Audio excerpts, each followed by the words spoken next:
പാലക്കാട് മണ്ണാർക്കാട് കേട്ടോപ്പാടത്ത് പനി ബാധിച്ച് 3 വയസ്സുകാരി മരിച്ചു. അമ്പലപ്പാറ ST കോളനിയിലെ കുമാരന്റെ മകൾ ചിന്നുവാണ് മരിച്ചത്. നിഖിൽ പ്രമേഷ് പാലക്കാട് ചേരുന്നു. നിഖിൽ, വിവരങ്ങൾ. സുഹൈൽ, കോട്ടോപ്പാടത്താണ് ഈ സംഭവം. മണ്ണാർക്കാട് കോട്ടോപ്പാടത്ത് ഇന്ന് രാവിലെ ഏതാണ്ട് 10:30 കൂടിയാണ് ഈ കുട്ടി വീട്ടിൽ വെച്ച് കുഴഞ്ഞു വീഴുന്ന സാഹചര്യം ഉണ്ടാകുന്നത്. കുട്ടിക്ക് ഇന്നലെ മുതൽ പനി ഉണ്ടായിരുന്നു. 3 വയസ്സുകാരിയാണ്. അമ്പലപ്പാറ ST കോളനിയിലെ കുമാരന്റെ മകൾ ചിന്നുവാണ് മരിച്ചത്. 3 വയസ്സാണ് ഈ കുഞ്ഞിന്റെ പ്രായം.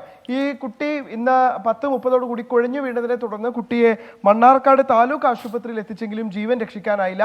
ഇന്നലെ മുതലാണ് കുട്ടിക്ക് പനി ഉണ്ടായിരുന്നത്. മറ്റെന്തെങ്കിലും അസുഖങ്ങൾ കുഞ്ഞിനുണ്ടായിരുന്നു എന്നുള്ള കാര്യത്തിൽ ഇപ്പോൾ ഡോക്ടർമാർ രക്ഷിതാക്കളിൽ നിന്നും മറ്റും വിവരങ്ങൾ ചോദിച്ചറിഞ്ഞുകൊണ്ടിരിക്കുകയാണ്. ഒരു പനി ബാധിച്ച കുട്ടി എങ്ങനെയാണ് ഇത്ര പെട്ടെന്ന് മരിക്കുക എന്നുള്ള ആശങ്ക ഈ ആരോഗ്യ പ്രവർത്തകരുടെയും അതോടൊപ്പം തന്നെ രക്ഷിതാക്കളെയും സംബന്ധിച്ചിടത്തോളം ഉണ്ട്. മൃതദേഹം ഇപ്പോൾ മണ്ണാർക്കാട് താലൂക്ക് ആശുപത്രി മോർച്ചറിയിൽ സൂക്ഷിച്ചിരിക്കുകയാണ്.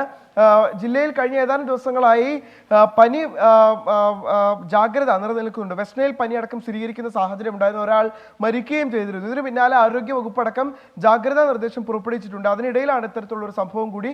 എന്തായാലും ഇക്കാര്യത്തിൽ കൂടുതൽ അന്വേഷണങ്ങൾ ആരോഗ്യ വകുപ്പ് ഇപ്പോൾ നടത്തിപ്പോരുകയാണ്. സുഹൈൽ, ശരി, പനി ബാധിച്ച് 3 വയസ്സുകാരി മരിച്ചിരിക്കുന്നു. രോഗവിശദാംശങ്ങൾ കൃത്യമായ പരിശോധന വേണം. നിഖിൽ പ്രമേശാണ് പാലക്കാട് എന്ന വാർത്തയുടെ വിശദാംശങ്ങൾ നൽകിയത്.